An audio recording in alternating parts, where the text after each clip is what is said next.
जम्मू काश्मीरच्या पहलगाममध्ये झालेल्या अतिरेकी भ्याड हल्ल्याच्या निषेधार्थ नंदुरबारमध्ये आज शिवसेनेकडून मूक मोर्चा काढण्यात आलेला आहे।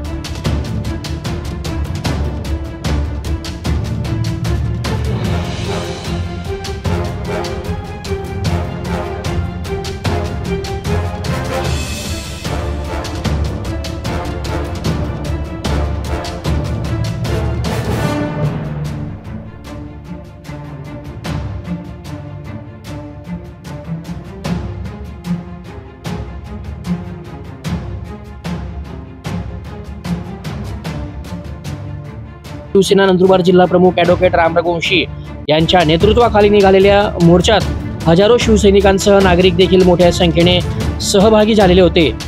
काश्मीरच्या खोऱ्यातील पहलगाममध्ये अतिरेक्यांनी पर्यटकांवर बेछूट गोळीबार केला होता। या घटनेचा सर्वत्र निषेध व्यक्त करण्यात येत आहे। नंदुरबारमध्ये शिवसेनेच्या वतीने आज सायंकाळी मूक मोर्चा काढण्यात आला। शिवसेना नंदुरबार जिल्हा प्रमुख ॲडव्होकेट राम रघुवंशी यांच्या नेतृत्वाखाली निघालेल्या मोर्चात हजारो शिवसैनिकांसह नागरिक सहभागी झालेले आहेत।